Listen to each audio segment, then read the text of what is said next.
Commander Vekran stood on the bridge of his warship and looked at the stars ahead. His scales glowed with a soft purple light, showing his calm mood. Behind him, 49 other ships waited for his command. The Aelith Empire had sent them to take a new solar system. It was supposed to be easy work. How long until we reach their planet? Vekran asked. 2 days, Commander, his navigator answered. Vekran nodded. He had done this 47 times before. 47 different species, 47 victories. Some species fought back. Some surrendered quickly. It never mattered. The Aelith always won. He pulled up information about the humans on his screen. They called their planet Earth. They had only just started traveling between planets in their own system. They had simple weapons. Their bodies were weak. No claws, no armor, no venom. They would break easily. Another easy conquest, Vekran said to himself.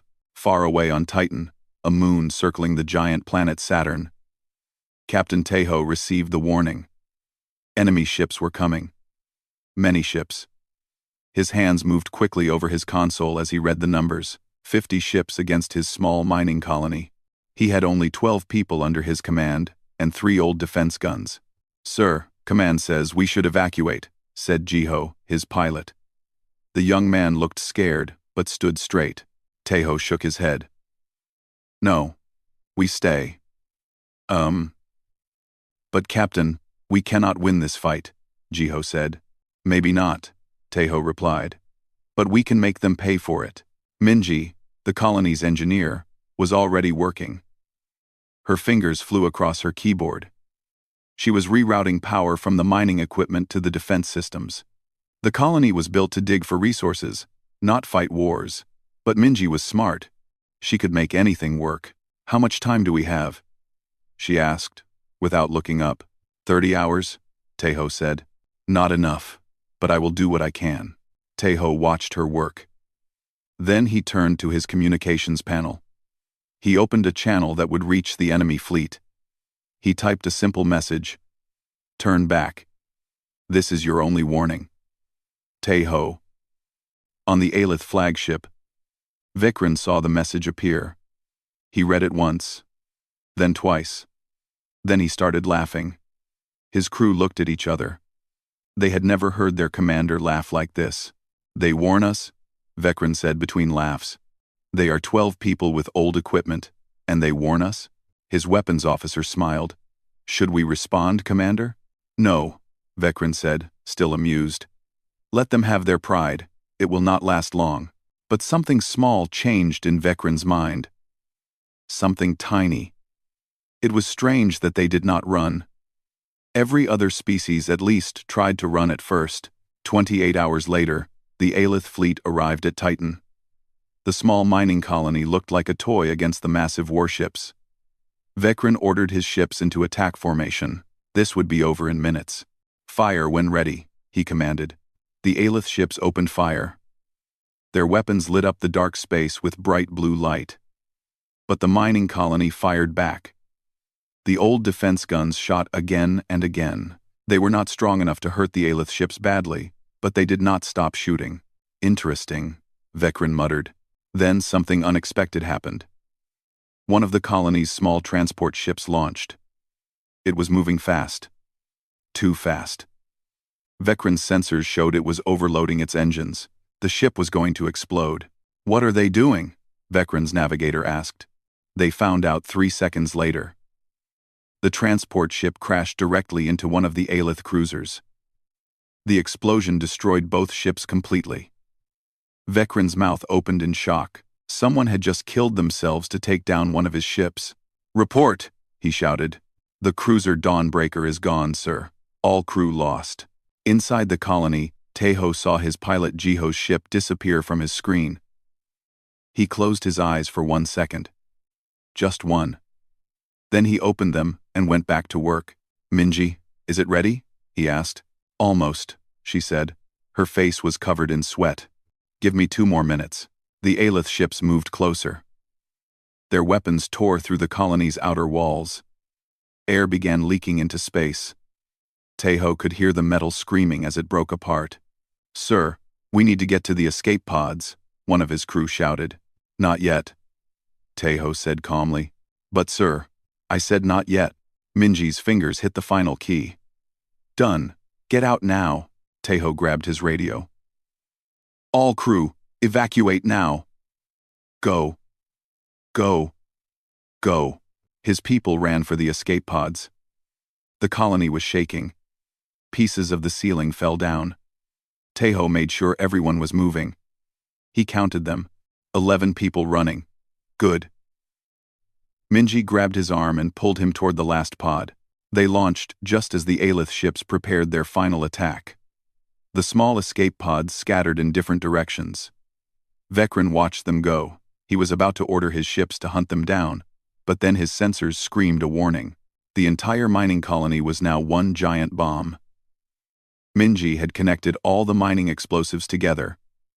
Thousands of tons of explosives, meant for breaking rocks. All in one place, all about to blow. All ships, pull back, Vecren screamed. But 3 ships were too close. The explosion was bigger than anything Vecren had ever seen. The light was so bright that his screens went dark to protect his eyes. When they came back on, 3 more of his ships were gone. Just gone. Erased from existence. Vecren stared at his screen. He had just lost 4 ships. 4 ships to take a tiny mining colony. The colony was destroyed, yes. But 4 ships gone.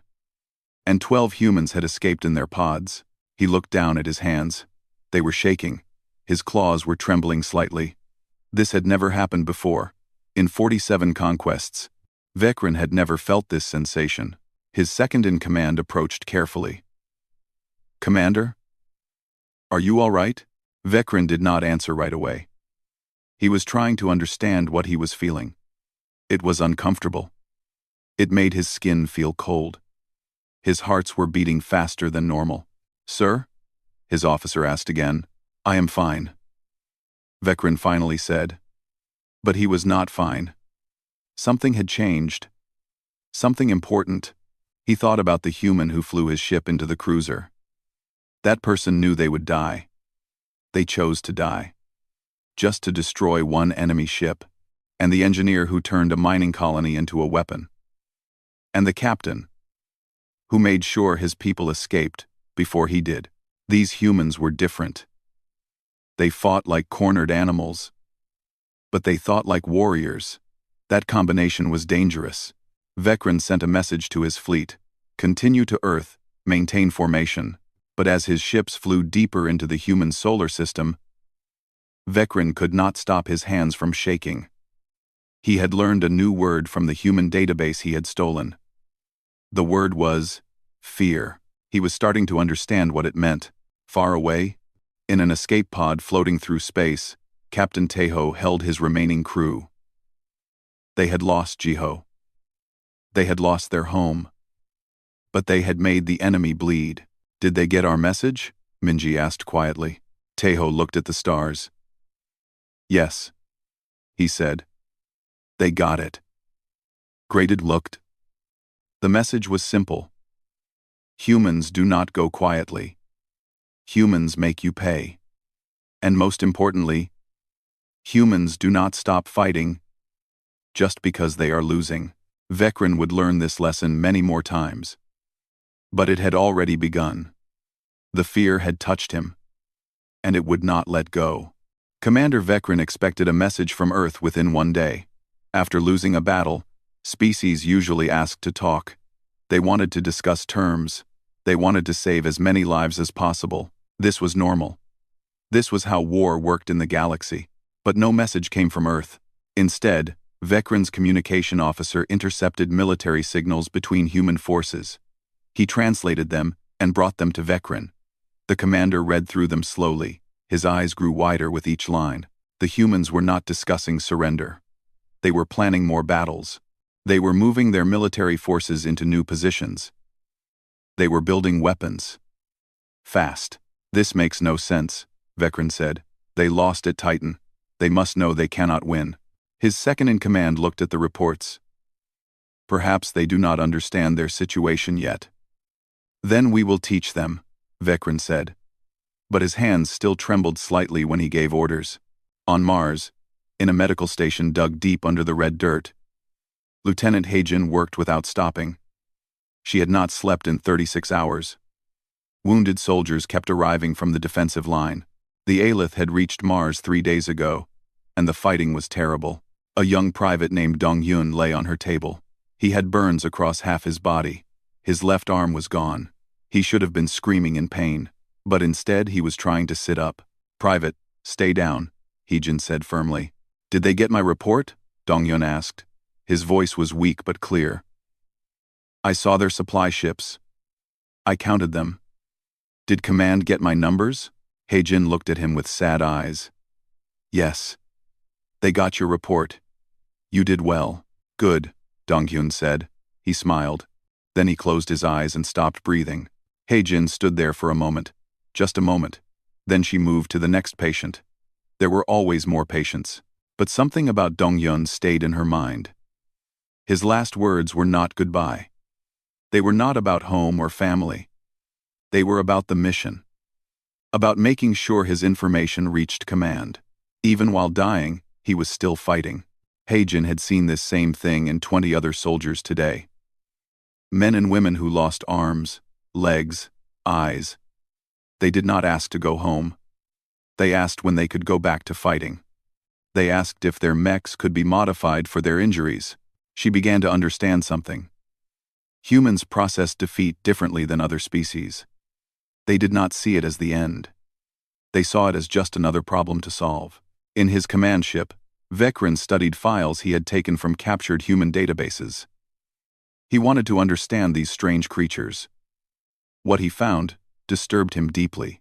Humans had been fighting each other for their entire history. Thousands of years of war. They had created weapons that could destroy their whole planet. They had nearly killed themselves multiple times. But they never stopped. They never gave up. Even when facing extinction, they kept fighting. Vekran found a human word in the files. Spite. It meant doing something just to prove you could. Even if it hurt you. Even if it was stupid.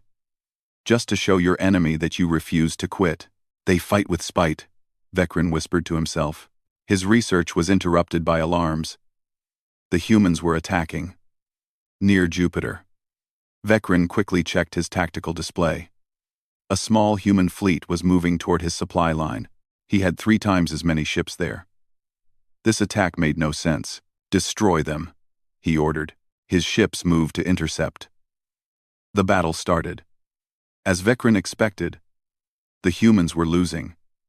Their ships were taking heavy damage. They would be wiped out in minutes. Then one human cargo ship broke away from the others. It was moving fast toward his flagship. Too fast. The ship's engines were overloading again. "Not again," Vekran breathed. "Sir, that ship is full of nuclear warheads," his sensor officer screamed. "And someone is piloting it manually." Vekran's eyes went wide. "Target that ship. Destroy it now." Every weapon on his flagship fired at the cargo ship. But the ship kept coming. Its armor was breaking apart. Its hull was on fire. But it kept coming. Inside that cargo ship, Captain Woojin held his controls steady. He was a freighter captain. He moved supplies and equipment. He was not a warrior. But today, he was. Alarms screamed all around him. His ship was dying. Pieces of it were falling off. The heat was so intense that his skin was burning. But he could see his target. The Aelith flagship's shield generator. A bright blue circle of energy on the side of the massive ship. "This one is for Titan," Woojin said quietly. He pushed his controls forward one final time. His ship hit the shield generator at full speed. The nuclear warheads all exploded at once. The blast was so powerful it destroyed the entire shield system and punched a hole in the flagship's side. Vekran was thrown to the floor. Alarms screamed everywhere. His ship was badly damaged but still flying. Barely. He pulled himself up and looked at the screen. The cargo ship was gone, so was his shield generator. And the human pilot had been alone on that ship, just one person. "Pull back," Vekran said quietly. "All ships, pull back to safe distance." "Sir?" his weapons officer asked. We are still winning this battle. I said, pull back! Vecren roared. His fleet retreated. The remaining human ships did not chase them. They just held their position. Waiting. Watching. That night, Vecren sat alone in his quarters. He was thinking about the cargo captain. That man did not have to do that. He could have run. He could have abandoned his ship. But instead, he flew directly into the most dangerous place possible, just to hurt the enemy, just to show them that one human could destroy their biggest ship. Vecren accessed more human history files. He read about their ancient battles, about warriors who held bridges against entire armies, about last stands where tiny groups held off massive forces, about cities that refused to surrender even when starving. He read about a human concept: never giving up, never surrendering, fighting until your last breath, and if you must die, taking as many enemies with you as possible. This was insane. This was illogical. This was terrifying. Vecren called a meeting with his senior officers. They gathered in his conference room. They all looked confident. They were still winning battles. They had superior technology and more ships. We need to reconsider this conquest, Vecren said. His officers looked shocked. One of them, a young commander named Thex, spoke up. Sir, we have only lost 6 ships. We still have 44. The humans have lost dozens. We are winning. Are we? Vecren asked. We have fought 2 battles. We have lost 6 ships. 6. In our last conquest, we lost 1 ship during the entire war. 1. The humans are desperate, Thex said. They are throwing away their lives uselessly. No, Vecren said firmly. That is where you are wrong. They are not throwing away their lives. They are trading their lives. Each human who dies takes multiple Aelith with them. That is not desperation. That is strategy. The room went quiet. Vecren continued. And they are learning. Every battle, they adapt. They change. They create new tactics. At this rate, how many ships will we lose taking Earth? 10? 20? 30? We have the numbers to afford those losses, another officer said. But do we have the will? Vecren asked. Can our soldiers keep fighting when they know that every battle means certain death for some of them? When they know the enemy will never surrender? Never stop? The humans lose, and they keep fighting. We cannot match that. Thex stood up angrily. Commander Vecren? You sound afraid. Vecren stared at him. The room became very cold and quiet. Vecren's scales turned a dark blue color, showing his anger. But when he spoke, his voice was calm. Yes, Vecren said. I am afraid. And you should be too. Thex looked confused. The Aelith do not know fear. Then we need to learn it, Vecren said. Because the humans are teaching it to us, whether we want to learn or not. He dismissed the meeting. Alone again, Vecren opened a secure channel to the Aelith High Command. He needed to request a strategic pause. They needed to study the humans more carefully. They needed to understand what they were truly fighting. But before he could send his message, new reports came in. Human forces were attacking 3 different Aelith positions at once. They were hitting supply lines, communication stations, and mining operations. Small attacks, quick attacks. Then they disappeared before reinforcements could arrive. Vecren looked at the pattern. The humans were not trying to win big battles anymore. They were bleeding the Aelith slowly. Death by 1,000 cuts, and it was working. Vecren sent his message to High Command. He requested permission to retreat and regroup, to study the enemy more carefully before continuing the conquest. The response came back within an hour. Request denied. Continue the attack. Victory is certain. Vecren closed his eyes. His superiors did not understand. They had not seen what he had seen.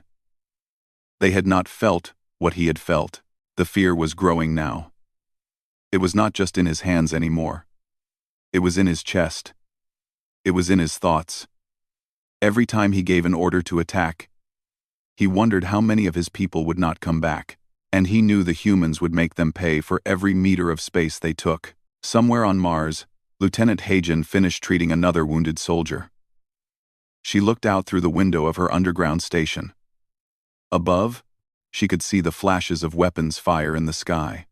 The battle continued. "How much longer can we hold?" a nurse asked her.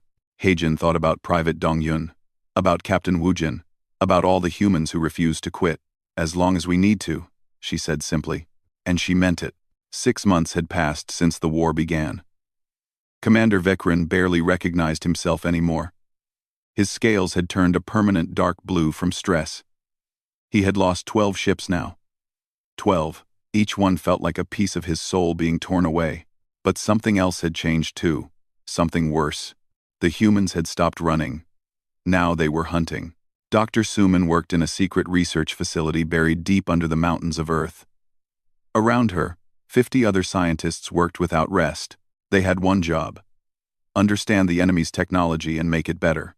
On her main table sat pieces of an Aelith fighter ship. Her team had captured it 3 months ago. Most species would need decades to understand this technology. Some would never figure it out at all. Suman's team did it in 6 weeks. "The quantum fold drive works on a harmonic frequency," she explained to her team. "They use a rotating field to create the fold.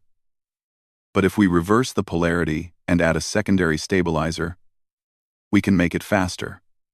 Much faster." Her assistant looked doubtful. "Doctor, are you sure? The equations say this should not be possible." "The equations are wrong," Suman said simply. She pointed at her screen. "Look here, and here." The Aelith made it complicated because they are cautious. But humans do not need to be cautious. We need to be fast. 3 weeks later, human ships began appearing with modified drives. They were faster than Aelith ships now. Not by much, but enough. Enough to strike and escape before reinforcements arrived. Enough to choose when to fight and when to run. Vekrin could not understand it. "How?" he asked his science officer. "How did they advance this fast?" "Unknown, Commander," the officer replied. It should be impossible, but it was not impossible for humans. Humans did not care about should or impossible. They cared about results. In the asteroid belt between Mars and Jupiter, Specialist Yungi led a team of 10 fighters. They were not regular soldiers. They were what humans called guerrilla fighters. They did not fight fair. They did not follow the normal rules of war. They made the Aelith afraid to sleep. "Target is the supply depot on asteroid Hygeia," Yungi said to his team. "We hit fast, we hit hard, and we leave before they know what happened." His team moved silently through space. Their ships were small and painted black. They were almost invisible. When they reached the depot, Yungi gave the signal. They attacked from 6 different directions at once. The Aelith guards were confused. They fired at shadows. By the time they organized a defense, half their supplies were destroyed and the humans were gone. But Yungi did something else too. Something that made Vekrin's blood run cold when he heard about it later. Yungi left a message on the depot's computer system. A video. In the video, Yungi stood in front of destroyed Aelith ships. He spoke directly to the camera. "You wanted to conquer us? Come try. We are waiting.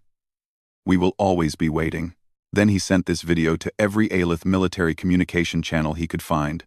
Vekrin watched the video 5 times. The human in it was not afraid. He was not angry. He was calm, confident, like a predator who knew his prey was already beaten. Vekrin's soldiers began having problems. They reported seeing things in the dark of space, hearing strange sounds, having nightmares about human attacks. The Aelith military doctors said it was stress, but Vekrin knew what it really was: fear. His people were learning fear.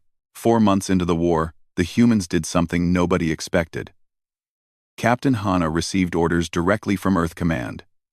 She read them 3 times to make sure she understood correctly. "You want us to attack their territory?"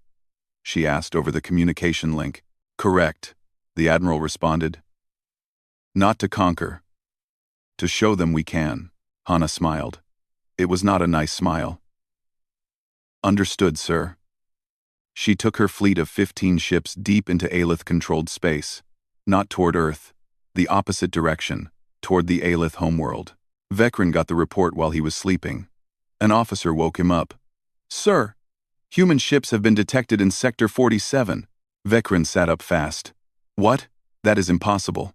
That sector is 3 jumps behind our front lines. Behind us? Yes, sir. But they are there.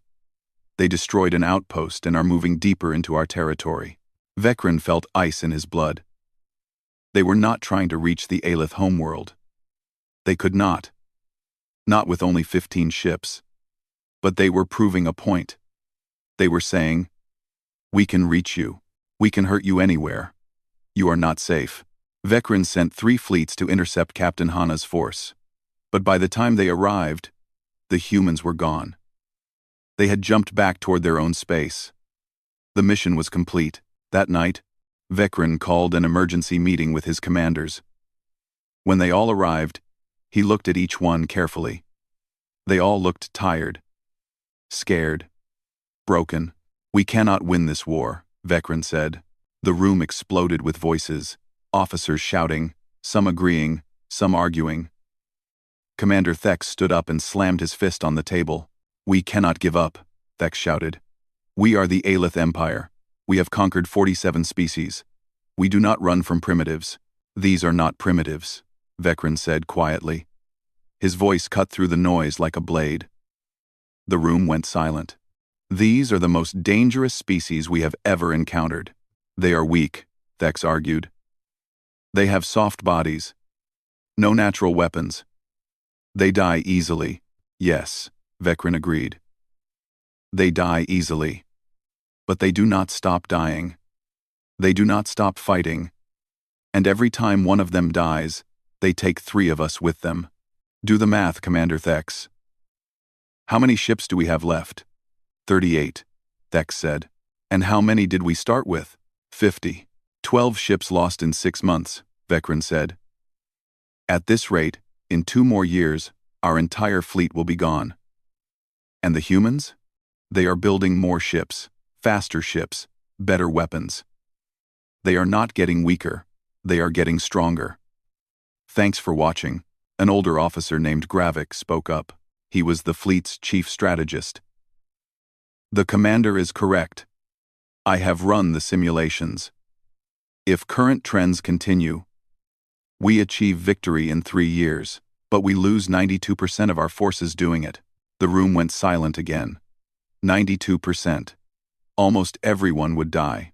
That is acceptable, Thex said. But his voice was less certain now. Is it? Vecren asked. Is it acceptable to you? Will you be the one to tell the families back home that their loved ones died conquering a species that fought us for every meter of empty space? That we won, but at a cost that crippled our empire? No one answered. Vecren continued. I have studied the humans. I have watched their history. Do you know what they do after they win wars? They rebuild. They learn. They become stronger. Now imagine we defeat them. Imagine we occupy Earth. Do you think they will accept it? Do you think they will stop fighting? They will have no choice, Thex said. No, Vecren shook his head. They will have every choice. They will fight us from their homes, from their cities, from underground. They will make occupations so costly that we will wish we had never come to their system. And while we are busy trying to control them, they will be learning from us, studying us. And one day, maybe 10 years from now, maybe 50, they will come for our homeworld, and they will not be primitive anymore. The truth of his words settled on the room like a heavy weight. Every officer there knew Vecren was right. They had all seen the reports, the suicide attacks, the guerrilla warfare, the impossible technological advances, the absolute refusal to surrender. So what do you suggest? Gravik asked. I suggest we admit the truth, Vecren said. We made a mistake. We attacked a species we did not understand. We thought they were weak because they lacked claws and armor. But strength is not just physical, it is here. He pointed to his head. And here. He pointed to his chest. And in those areas, the humans are stronger than any species we have ever met. You want us to retreat, Thex said. To surrender.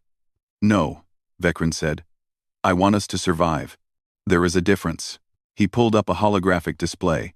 It showed footage from Titan, from Mars, from dozens of battles, human soldiers fighting impossible odds, dying but never stopping. The officers watched in silence. Look at them, Vecren said. Really look. They fight like the universe owes them victory. Like defeat is not even an option in their minds. They lose battles and they treat it like a minor setback. They lose ships and they build more. They lose soldiers and more volunteers take their place. How do you defeat an enemy like that?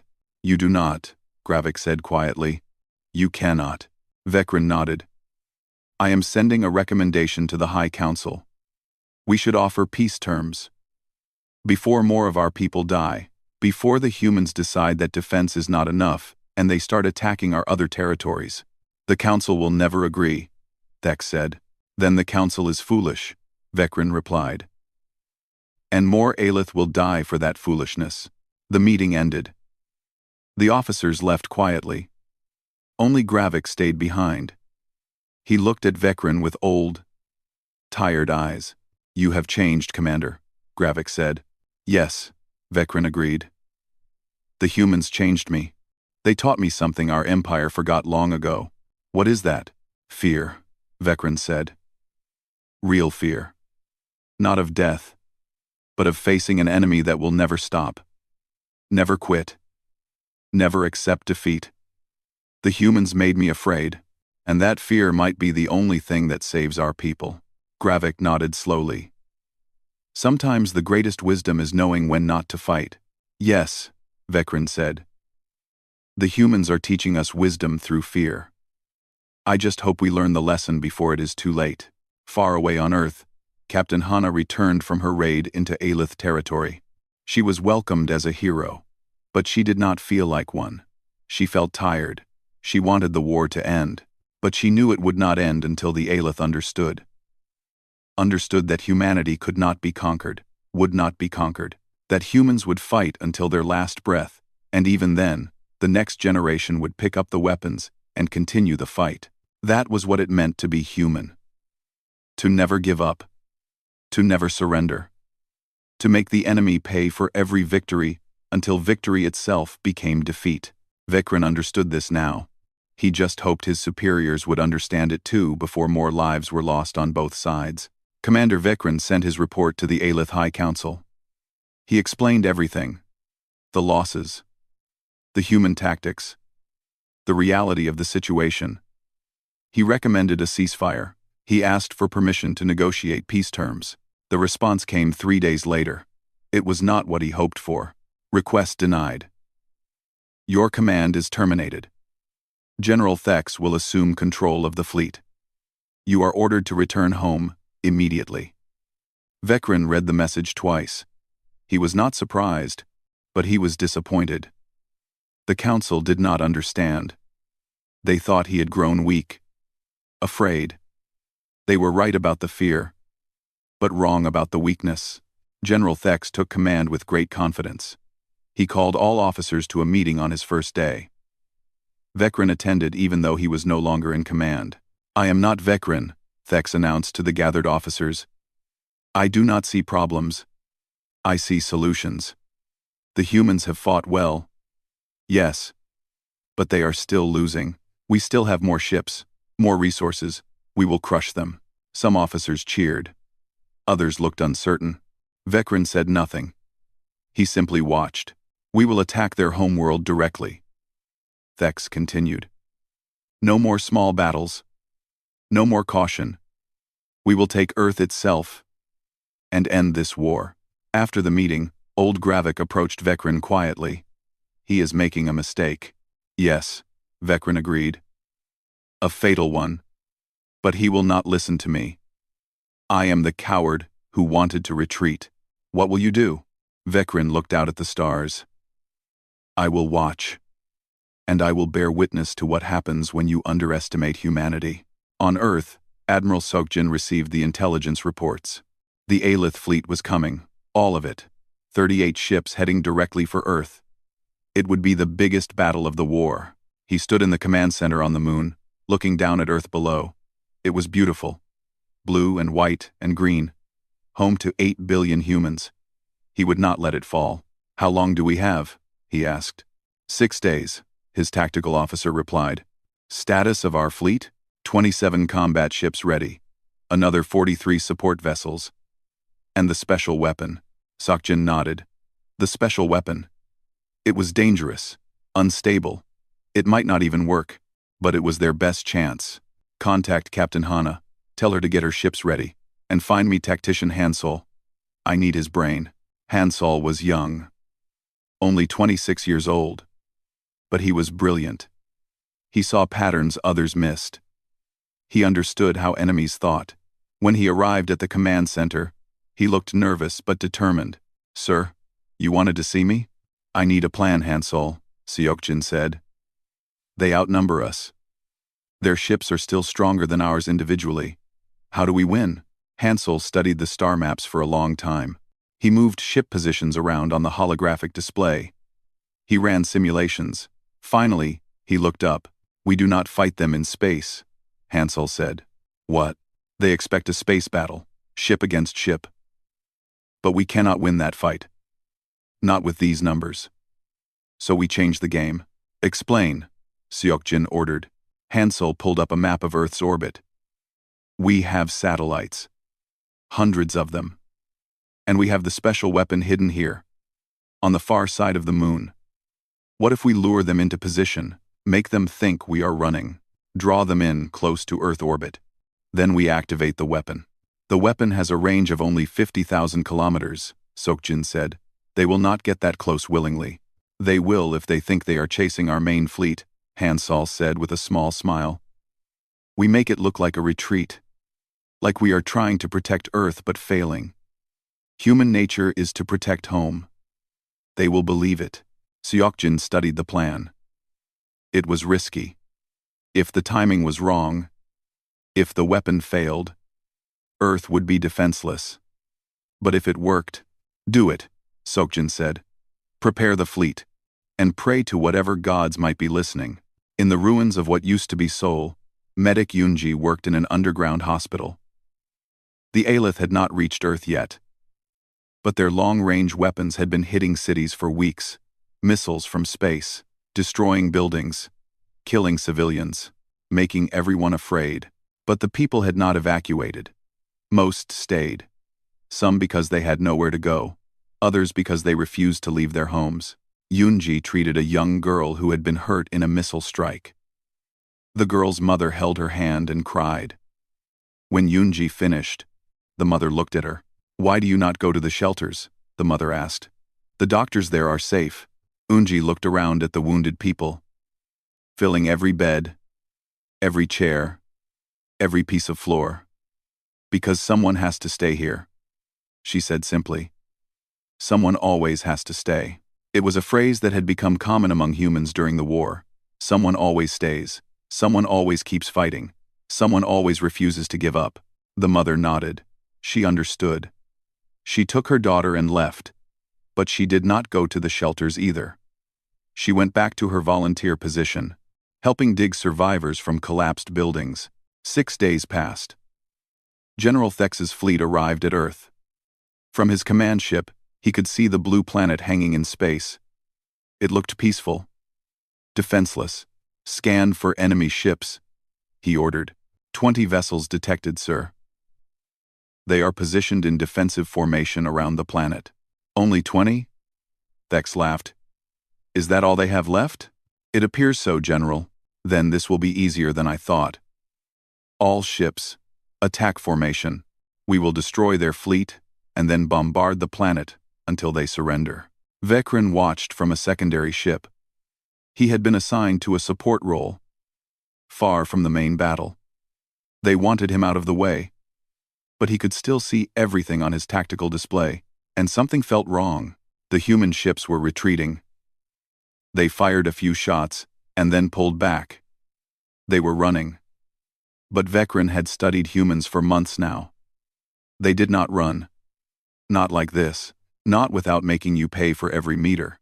It is a trap, Vecren said to himself, but he had no authority anymore. He could only watch. Thex pursued the human ships eagerly. They fell back toward Earth, toward the moon. The Aelith fleet followed. Closer. Closer. On the moon's far side, the weapon powered up. It was massive, built from every piece of Aelith technology they had captured, modified by Dr. Suman's team, powered by 3 nuclear reactors working at maximum capacity. It was called the Fold Disruptor. In theory, it would create a massive disruption in space-time. In practice, no one knew if it would work or if it would explode and take the moon with it. "Range to enemy fleet," Admiral Sokjin asked. His hands were steady, but his heart was racing. 70,000 kilometers, 65, 60. Weapons status? Charged and ready. "But sir, we have never tested this at full power. The calculations say there is a 40% chance of catastrophic failure. And a 60% chance it works," Sokjin said. "I will take those odds. Fire when they reach 50,000 kilometers." The Aelith fleet kept pursuing. Thex was smiling. The humans were running. He was winning. 45,000 kilometers, his navigator said. "We will overtake them in 2 minutes." "Excellent," Thex said. "All weapons, prepare to." Space itself screamed. The Fold Disruptor fired. It created a sphere of distorted space-time, 50,000 kilometers wide. Inside that sphere, the laws of physics went crazy. Ships that were moving forward suddenly moved sideways. Weapons fired backward. Navigation systems failed. Communication cut out. 19 Aelith ships were caught in the disruption field. They crashed into each other, exploded, tore themselves apart trying to escape. Thex's ship was on the edge of the field. It was thrown spinning. Alarms blared everywhere. The lights went out. Emergency systems kicked in. "Report," Thex screamed. 19 ships destroyed, 7 more heavily damaged. The weapon. What was that weapon? From his distant position, Vecren saw it all. 19 ships. Gone in an instant. The pride of the Aelith fleet. Destroyed by a weapon the humans had built, from stolen technology, in less than a year. "Impossible," he whispered. But it was not impossible. It had just happened. The human fleet stopped retreating. They turned around. Now they attacked. 20 human ships against the remaining 19 Aelith vessels. Even odds now. But the Aelith were damaged, confused, afraid. Captain Hana led the attack. Her ship flew straight at Thex's flagship. Her weapons tore through its damaged shields. Other human ships followed her lead. The Battle of Earth lasted 4 hours. When it ended, 30 Aelith ships were destroyed or crippled. The rest retreated. General Thex did not die in the battle. He survived. But his flagship was destroyed. His fleet was shattered. His confidence was broken. As his escape pod drifted through space, waiting for rescue, he thought about Commander Vecren's warnings. He had been wrong. Vecren had been right. The humans could not be defeated. Not like this. Not at any price the Aelith were willing to pay. Back on Earth, Admiral Sokjin watched the enemy fleet run. He did not celebrate. Too many people had died. Too many cities were destroyed. But they had won. Earth was safe. In her underground hospital, Unji heard the news. The battle was over. Earth had survived. She looked at the wounded people around her and felt tears on her face. Happy tears. Tired tears. Someone stayed, she whispered to herself. Someone always stays. And today, that was enough. Tranche. On Vecren's ship, he watched the retreat with sad eyes. He had tried to warn them. He had tried to make them understand. But they would not listen. And now 30 more ships were gone. Thousands more Aelith were dead, all because they had underestimated the humans. He opened a communication channel to the High Council. This time, they would listen. They had no choice. The fleet was broken. The war was lost. High Council, Vecran said into the recorder. This is Commander Vecran. I am sending you complete battle records from Earth. You need to see what happened. You need to understand what we are fighting. And then you need to authorize me to negotiate peace terms, because if we do not make peace now, the humans will come for us next, and when they do, they will not stop until our homeworld burns. This is not cowardice speaking. This is wisdom. Please, listen to me this time. He sent the message and waited. The response would take 3 days to arrive. 3 days to wonder if the Council would finally understand. 3 days to wonder if the war would finally end. Or if more Aelith would have to die before his people learned the lesson the humans had been teaching them all along. Some species cannot be conquered. Some species will fight until their last breath. And some species, when pushed hard enough, will become the nightmare their enemies never wanted to face. Humanity was all three. 3 days felt like 3 years to Commander Vecran. He waited for the response from the High Council. Around him, what remained of the Aelith fleet sat in empty space, licking their wounds. They had lost 30 ships at Earth. 30. More than half the entire invasion force. The young soldiers looked lost. The veterans looked haunted. Everyone knew the truth now. The war was over. They had lost. Finally, the message arrived. Vecran opened it with shaking hands. Commander Vecran, your command is restored. You are authorized to negotiate peace terms with the humans. Do not return home without a treaty. The Empire cannot afford to continue this war. Vecran closed his eyes and let out a breath he did not know he was holding. Finally, they understood. He sent a message to Earth Command. This is Commander Vecran of the Aelith Empire. I am requesting a ceasefire and permission to discuss peace terms. The response came within an hour. Ceasefire accepted. Send a shuttle to the following coordinates. Come alone. Vecran did as instructed. His shuttle landed on a space station orbiting Earth's moon. When he stepped out, he saw human soldiers waiting. They did not point weapons at him, but they watched him carefully. He could see the distrust in their eyes, the anger, the loss. They led him to a conference room. Inside, 5 humans waited. He recognized one of them from his intelligence files. Ambassador Minji, Vecran said, bowing his head slightly. We meet at last. Minji stood across the table from him. She was the engineer from Titan.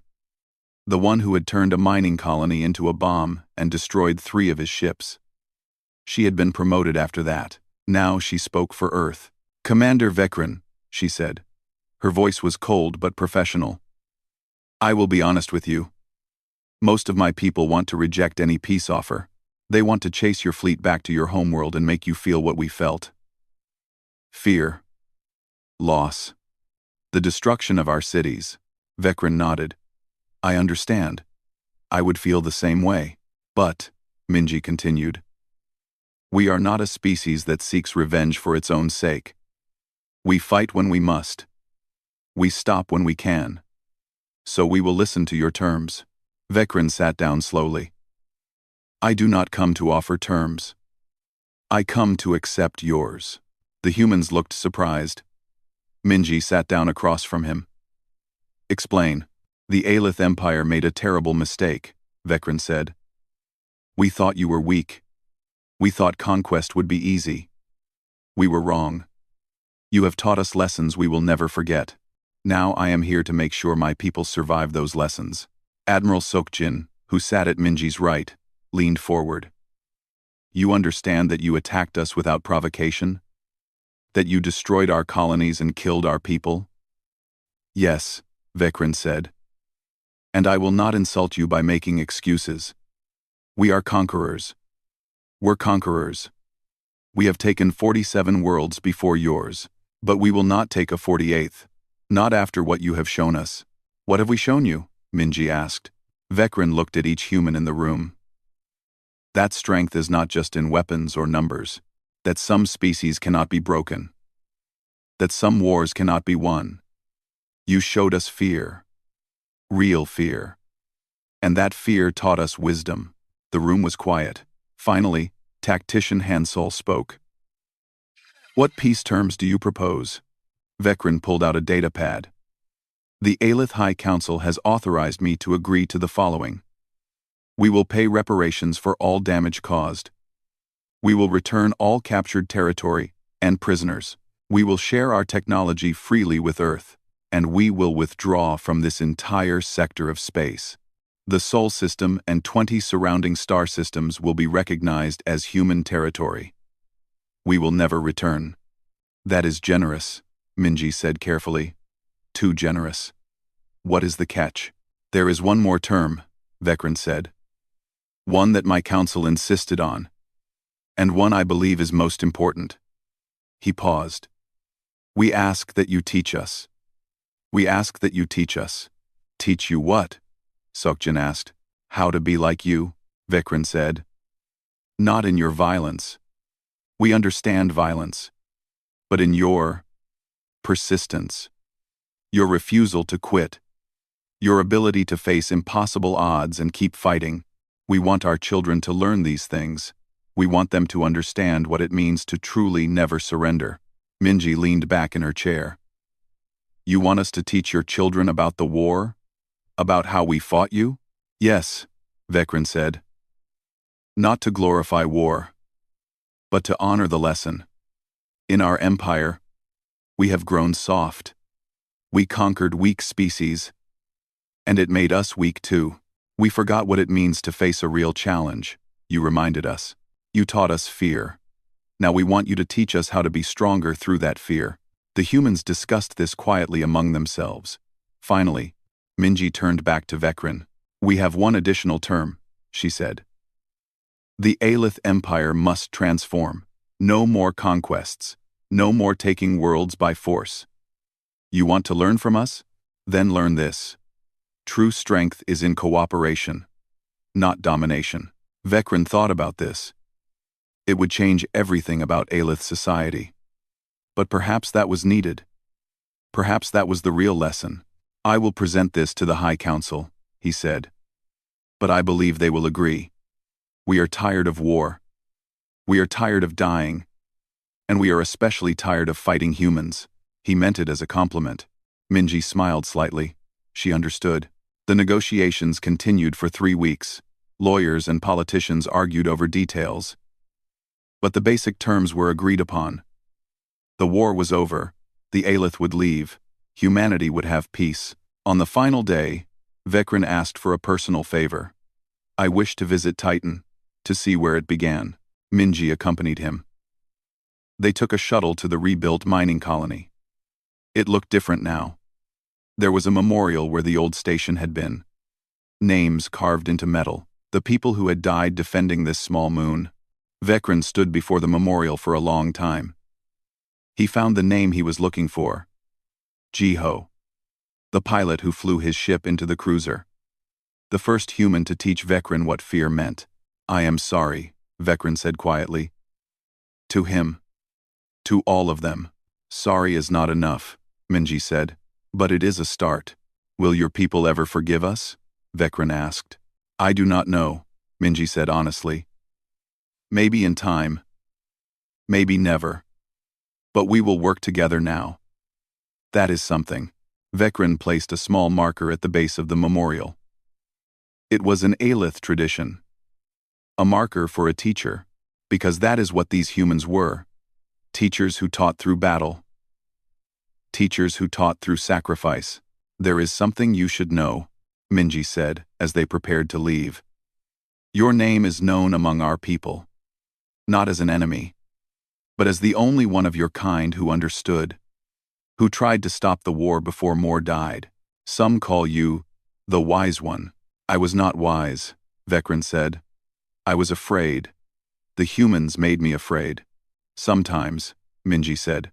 Wisdom and fear are the same thing. 50 years passed. The Aelith Empire transformed into the Aelith Federation. They joined with other species to form a cooperative alliance. No more conquests.